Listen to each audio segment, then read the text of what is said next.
On peut donc reprendre notre méditation dans la première épître aux Thessaloniciens et on en est arrivé au chapitre 2 et au verset 1, Thessaloniciens 2, verset 1.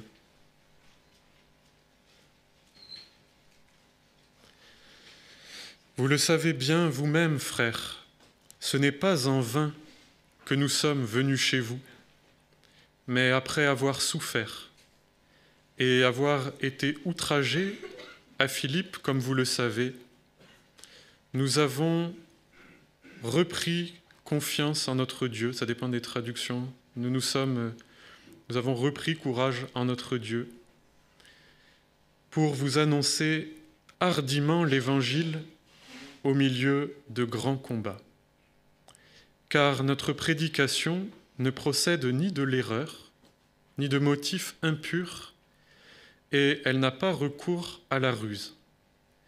Mais puisque Dieu nous a jugés dignes de nous confier la prédication de l'Évangile, nous parlons, non pour plaire aux hommes, mais pour plaire à Dieu qui éprouve nos cœurs. Et je voudrais m'arrêter sur les 2 premiers versets. Vous le savez bien vous-même, frères, ce n'est pas en vain que nous sommes venus chez vous, mais après avoir souffert et avoir été outragés, comme vous le savez, nous ne nous laissâmes pas, nous confiant en notre Dieu, de vous annoncer hardiment l'Évangile au milieu de grands combats. Alors, je voudrais lire un certain nombre de textes en parallèle. D'abord dans le prophète Jérémie, un chant qu'on a chanté tout à l'heure, au chapitre 29 et au verset 10. Chapitre 29, verset 10. En effet, ainsi parle l'Éternel. Lorsque 70 ans se seront écoulés pour Babylone, je prendrai soin de vous, j'accomplirai la parole favorable que j'ai prononcée à votre égard, en promettant de vous faire revenir dans ce lieu. Car je connais bien les projets que j'ai formés en votre faveur, dit l'Éternel. Projets de paix, non de malheur, afin de vous donner un avenir et une espérance. Alors vous m'invoquerez et vous reviendrez ici. Vous me prierez et je vous exaucerai. Vous me chercherez et vous me trouverez, parce que vous m'aurez recherché de tout votre cœur. Je me laisserai trouver par vous, dit l'Éternel, et je ramènerai vos captifs. Je vous rassemblerai de toutes les nations, de tous les lieux où je vous ai chassés, dit l'Éternel, et je vous ramènerai dans le pays d'où je vous avais fait partir. Alors, on va lire un passage dans l'Évangile de Jean qui ne cadre pas tout à fait avec le propos du texte qu'on médite ce soir, mais le Seigneur Jésus me semble énoncer une loi spirituelle qui peut s'appliquer dans divers domaines. Alors c'est au chapitre 16,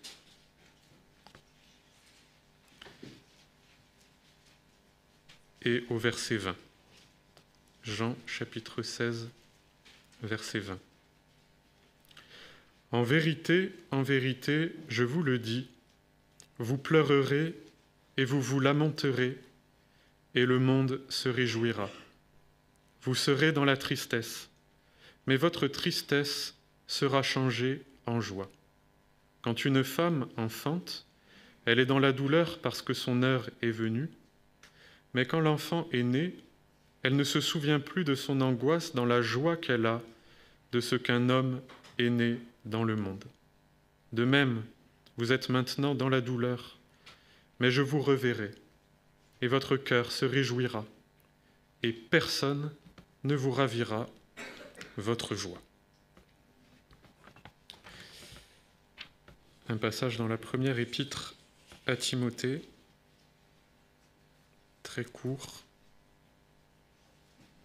au chapitre 4 et au verset 10. 1 Timothée 4, verset 10. En effet, si nous travaillons et si nous luttons, c'est que nous avons mis notre espérance dans le Dieu vivant, qui est le Sauveur de tous les hommes, et principalement des fidèles. Voilà ce que tu dois annoncer et enseigner, que personne ne méprise ta jeunesse, mais sois le modèle des fidèles dans tes paroles, dans ta conduite, par ta charité, ta foi et ta pureté. Nous travaillons et nous luttons parce que nous avons mis notre espérance dans le Dieu vivant, Sauveur de tous les hommes et d'abord des fidèles. Et peut-être un dernier passage dans l'Épître aux Hébreux, au chapitre 12, verset 3, en parlant de Jésus. « Considérez donc celui qui a supporté une si grande opposition de la part des pécheurs, afin que vous ne vous laissiez pas abattre en perdant courage. » En méditant ce début de chapitre et en lisant d'autres textes, je me suis rendu compte, c'est vraiment quelque chose qu'on sait, mais à quel point la parole était écrite et donnée pour des gens dans la souffrance, toutes sortes de types de souffrances et de douleurs, mais j'ai été frappé le nombre de textes qui cherchent à ranimer, à parler aux âmes abattues, aux hommes dans la souffrance. Et quand on lit ce qu'on a lu dans le prophète Jérémie et qu'on a chanté, il apparaît avec clarté que le projet de Dieu pour nous, pour les hommes, est un projet de paix et un projet de malheur, de bonheur, et non de malheur, comme il est dit. La volonté de Dieu qui se manifeste dès les temps anciens pour nous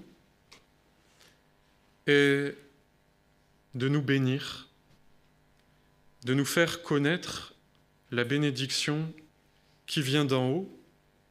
C'est sa volonté, et il l'a annoncé il y a bien longtemps, notamment par la bouche du prophète Jérémie à des hommes qui étaient en exil, loin de leur terre d'origine, dans le malheur, dans la détresse, et il ranime leur cœur en disant « Je vous conduirai, je vous ramènerai, j'agirai envers vous selon mes bonnes paroles, selon ma faveur. » Et il promet cette restauration d'un peuple jugé, d'un peuple châtié, d'un peuple victime du mal, en promettant d'intervenir et de faire quelque chose pour lui. Cette promesse, quand on la reçoit au sein de l'affliction, tout d'un coup, elle ouvre les oreilles. On se dit, d'accord, alors, Dieu peut quelque chose, il veut quelque chose. Et le Nouveau Testament nous montre bien la manière dont le Seigneur accomplit cette promesse. Projet de joie, projet de paix, projet de restauration, réparer ce qui a été brisé par le mal, restaurer les cœurs brisés en Jésus-Christ. Tout le message de l'Évangile est de dire que Dieu a donné pour lieu de bénédiction Jésus-Christ, son Fils. C'est dans la foi en lui que nous avons un avenir et une espérance. Lorsque j'avais 20 ans et que j'étais ici dans la maison, dans un état de désespoir le plus complet, de découragement extrême parce qu'il était évident, la situation dans laquelle j'étais, qu'il n'y avait aucun avenir à vue humaine pour moi. Je pense que j'étais dans une dépression assez conséquente, mais au-delà de ça, Je ne voyais pas, l'avenir était bouché, je n'avais plus aucune envie, aucun courage pour rien du tout. Et je me souviens que la parole a été annoncée avec une force particulière et tout d'un coup m'est apparue avec une évidence, alors que j'ai grandi dans la mission, j'ai entendu la parole depuis mon plus jeune âge, que l'amour de Dieu manifesté pour les hommes, le lieu de toute bénédiction, en qui se concentrait toute bénédiction, alors que je me sentais comme abandonné, maudit à cause de mon péché, désespéré, c'était Jésus-Christ, le Fils de Dieu, qui m'avait aimé de toute éternité et qui avait été donné par Dieu pour moi. Jésus-Christ, Fils de Dieu, donné pour moi un avenir, une espérance. Cette révélation, elle s'est imposée à mon cœur. C'était quelque chose qui n'était pas de l'ordre des mots, c'était quelque chose qui n'était pas de l'ordre du langage des hommes. C'était une révélation spirituelle parce que pour me tirer de l'état dans lequel j'étais, je peux vous garantir qu'il fallait rien moins d'autre que la puissance de l'amour de Dieu pour que je comprenne que Dieu était amour. Justement, quand le mal est agissant, quand on a pu être victime du mal, quand on a pu être même coupable du mal dans des proportions qui nous culpabilisent à un tel point que l'on est désespéré de soi, il faut une puissance surnaturelle pour être convaincu de l'amour de Dieu, parce que sinon, c'est la révolte, c'est le découragement, l'abattement, le désespoir, et malgré tout, le désespoir est une forme de révolte. Et quand j'étais assis ici, sur les bancs, m'est apparu avec une clarté toute nouvelle, à quel point mon cœur révolté m'avait plongé dans le malheur. Et combien, malgré cela, malgré ce que j'étais, malgré que, comme il est dit dans le psaume 107, par leur conduite coupable et leur révolte, leur abandon de Dieu, ils s'étaient rendus bien malheureux, leur âme touchait aux portes de la mort, Dieu a eu pitié de moi et m'a révélé son amour en Jésus-Christ. Et Jésus-Christ s'est montré à moi comme étant l'amour du Père. Parfois, on a une conception un peu lointaine et faussée de Dieu, avec un Dieu qui agit, qui est lointain et on ne comprend pas. Mais l'amour de Dieu, c'est Jésus-Christ. Il nous est manifesté, il nous est donné, il s'est incarné pour nous, il est mort à notre place, il nous a donné toute bénédiction spirituelle dans les lieux célestes, c'est Jésus-Christ. Jésus-Christ, amour de Dieu pour les hommes perdus.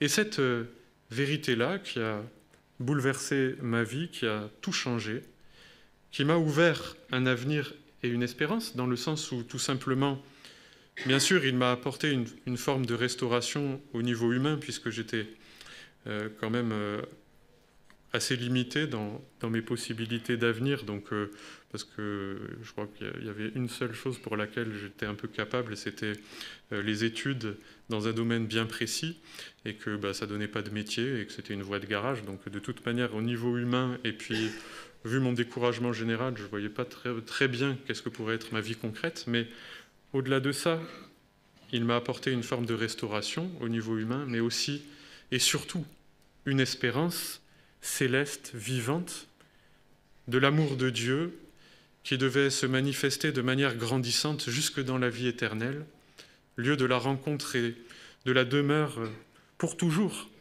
avec Jésus-Christ, mort pour moi.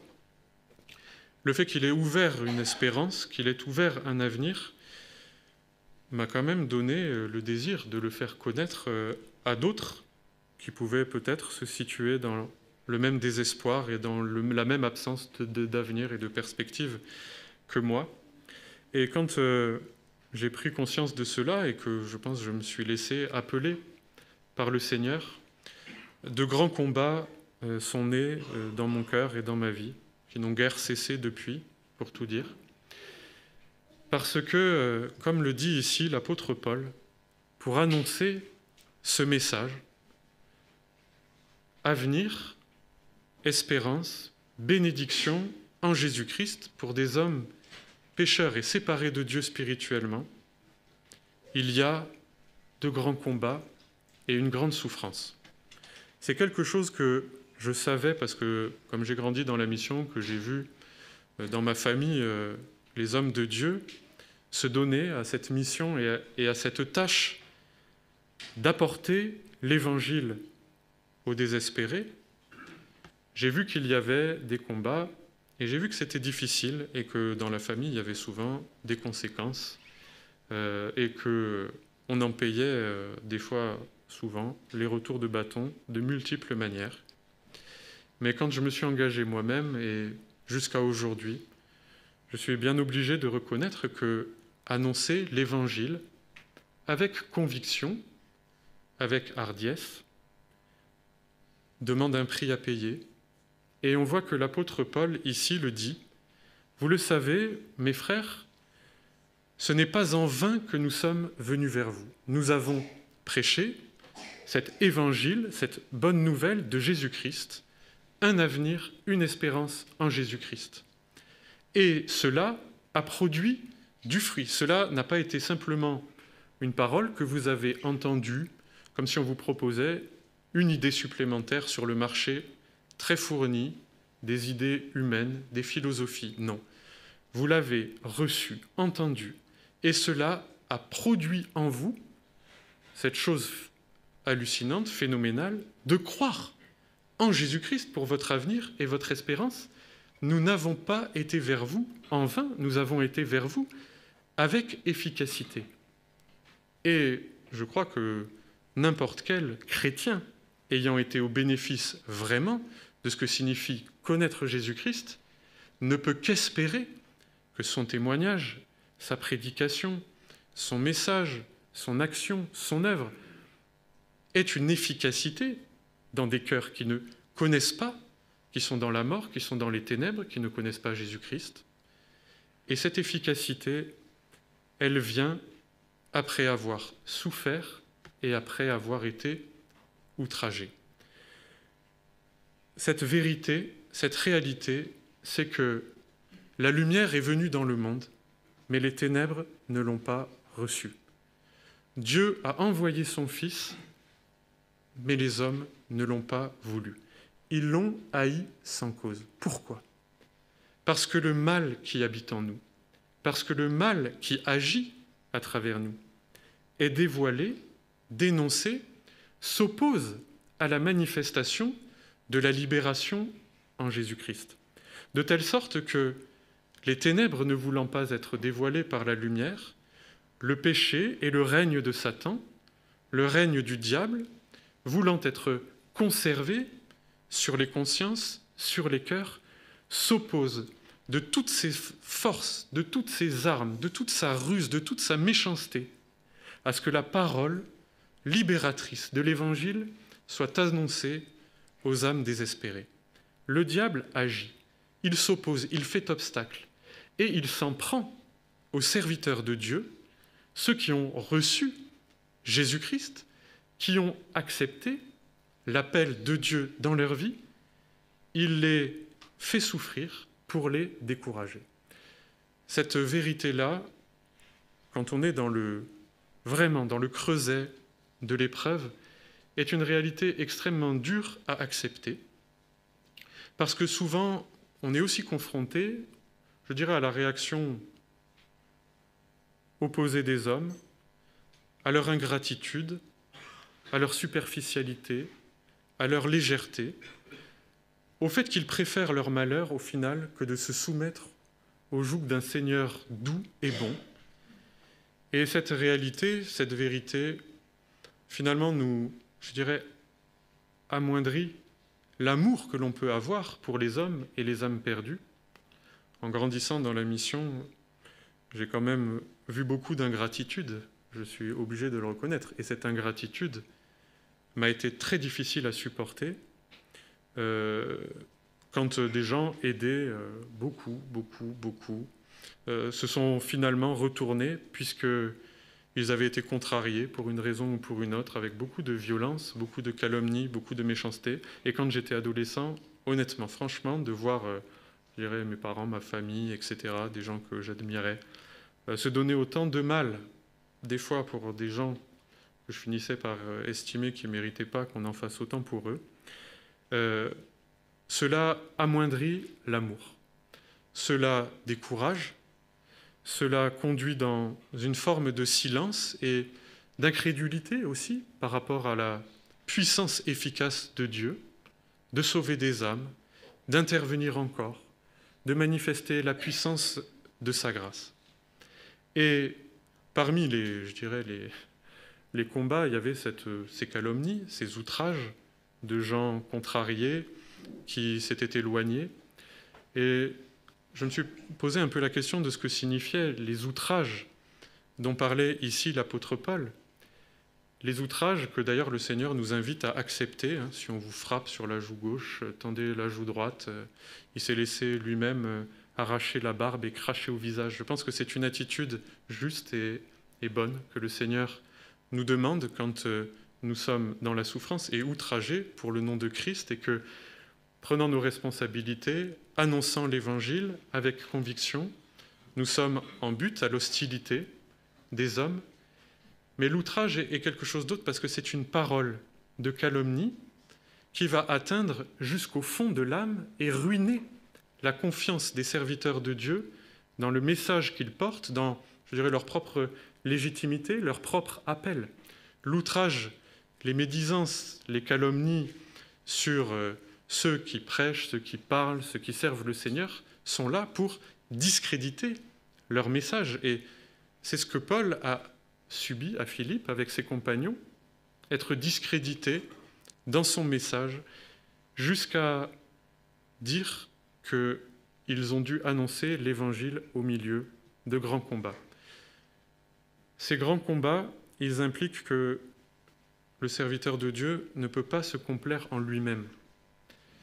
Celui qui se complaît en lui-même et qui, au milieu des grands combats, c'est bien ce qu'on dit, des grands combats, baisse les bras, se détourne ou s'enfuit, c'est le mercenaire. Dans la parole, il est dit que celui qui baisse les bras, quand le loup arrive, quand le danger arrive, quand les problèmes arrivent, c'est le mercenaire. C'est celui qui ne se met pas en peine des brebis. C'est lui qui, se complaisant en lui-même, n'accepte pas la souffrance et intrinsèque au fait d'annoncer l'Évangile. Et il me semble qu'il y a quelque chose là, un enseignement qui est très important, c'est que le serviteur de Dieu, quel qu'il soit, quelle que soit la tâche à laquelle il est assigné, se rend recommandable par beaucoup de souffrance et de patience dans les tribulations.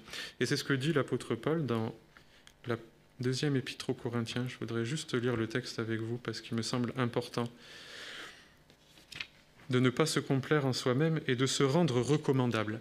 Se rendre recommandable, c'est-à-dire au milieu des outrages et des calomnies, des propos injustes et de la méchanceté des hommes qui s'opposent à l'Évangile, on ne peut pas juste dire « je vous apporte la vérité, écoutez-moi ». Il faut que la vérité soit recommandée par celui qui l'apporte et par une certaine attitude de patience dans les souffrances, d'acceptation de l'opposition, de l'hostilité, de l'injustice des hommes. Se rendre recommandable par beaucoup de souffrance et de patience dans les afflictions. 2 Corinthiens 6, verset 3. Nous ne donnons de scandale en rien, afin que notre ministère ne soit exposé à aucun blâme.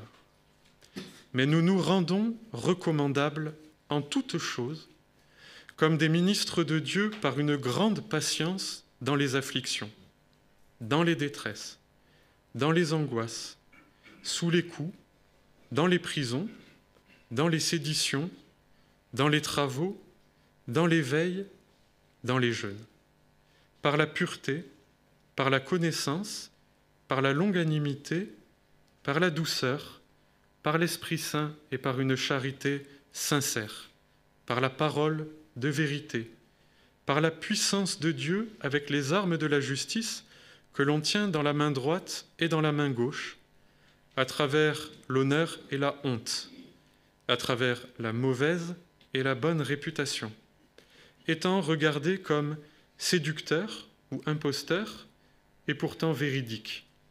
Vraiment, à la recherche d'un confort affectif, personnel, et d'un évangile qui soit celui de notre restauration humaine pour un bonheur ici-bas, que nous sommes de moins en moins capables de comprendre ce que signifie payer le prix de l'évangile et de se rendre recommandable par beaucoup de combats, de luttes, de veilles et de difficultés dans l'espérance. Et le principe que le Seigneur souligne dans l'évangile de Jean me semble très évocateur.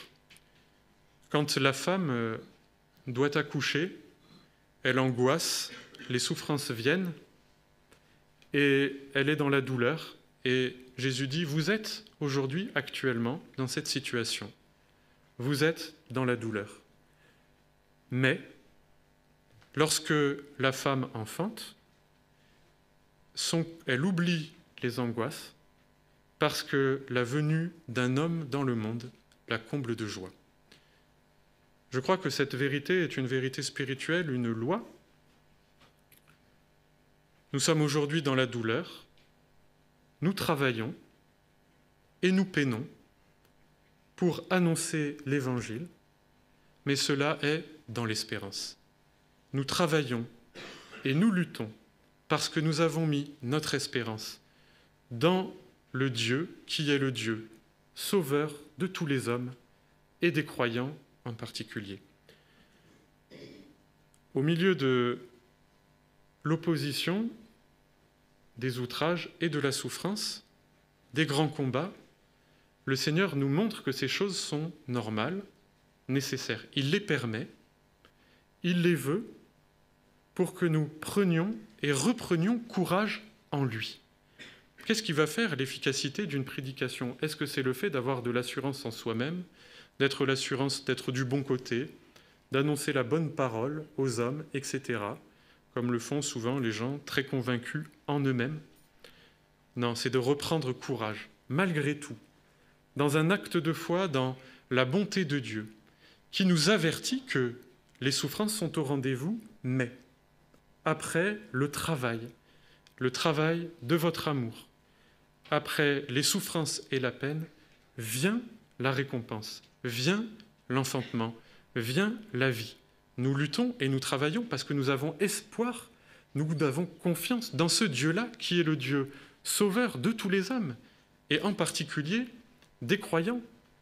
Et il dit cela aussi à Timothée, « Je te dis cela, le Seigneur te donnera de la sagesse en toutes choses. Celui qui travaille doit être le premier à recueillir les fruits. » C'est pour cela, bien que la souffrance soit présente, le Seigneur nous invite à reprendre courage en notre Dieu, à reprendre confiance en lui, à nous fortifier en lui, de telle sorte que, étant dans l'espérance, malgré l'opposition, nous puissions voir encore agir le Dieu sauveur, que nous voyions encore sa bonté se manifester sur la terre des vivants, par des hommes et des femmes désespérés qui rencontrent le Seigneur pour leur restauration, pour leur consolation, pour leur guérison, pour obtenir un avenir et une espérance tel que le Seigneur le promet et tel qu'il veut le déployer encore au milieu de nous, parmi nous, par nous aussi. C'est pourquoi, même en sachant que peut-être servir le Seigneur conduit dans de grands combats, les grands combats précèdent aussi les grandes délivrances. Les grandes souffrances précèdent aussi les réjouissances de la moisson. Et c'est comme cela que nous sommes appelés à semer. Et c'est comme cela que nous sommes appelés à travailler. Ne fuyons pas les combats dans la superficialité, dans la légèreté. Acceptons l'appel du Seigneur. Laissons-nous prendre, laissons-nous enrôler à son service. Soyons des ouvriers dans la moisson et ne fuyons pas devant le danger. Et le Seigneur nous exaucera et notre joie, personne ne pourra nous la ravir. Je vous invite à prier pour terminer. Seigneur, nous voulons te bénir parce que du haut des cieux, tu nous as vus dans notre misère, dans notre souffrance, nous victimes du mal, et nous aussi si souvent coupables du mal envers les autres. C'est pourquoi, Seigneur, nous venons à toi dans la honte de ce que nous sommes, de tout ce qui est dans notre cœur et dans nos pensées, mais dans la foi que tu es le Dieu sauveur de tous les hommes, et en particulier des croyants. Seigneur, nous acceptons le chemin que tu as montré, toi qui as accepté de la part des pécheurs beaucoup d'opposition, jusqu'à la mort de la croix. Mais toi, Seigneur Jésus, tu as accepté ces choses, cela a été notre salut. Et en toi, dans la foi en toi, en reprenant courage en toi, nous voulons aussi accepter de peiner et de souffrir pour participer au salut du plus grand nombre. Nous voulons te demander pardon pour toute révolte devant l'incompréhension, toute révolte devant la souffrance, et nous confier dans ta bonté, croire que tu nous appelles encore, que tu nous choisis encore pour être tes serviteurs. Je te prie, Seigneur, aussi de faire retentir dans nos consciences l'appel à te servir. Tu nous as aimés de toute éternité, mais tu nous confies cette responsabilité et ce dur combat, et nous ne voulons pas fuir devant la tâche, mais répondre à ton appel d'amour.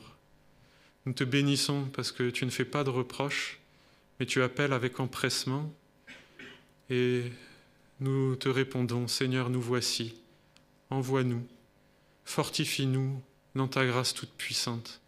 Rends-nous suffisamment solides et forts en toi pour être capables de tenir dans l'opposition, les outrages, les calomnies, les divisions et toute l'action du malin qui crible ton Église. Nous voulons te demander, Seigneur, de prendre pitié et de nous fortifier en toi, afin que ton nom soit béni et que tous ceux qui sont appelés au salut entendent ta voix. Amen.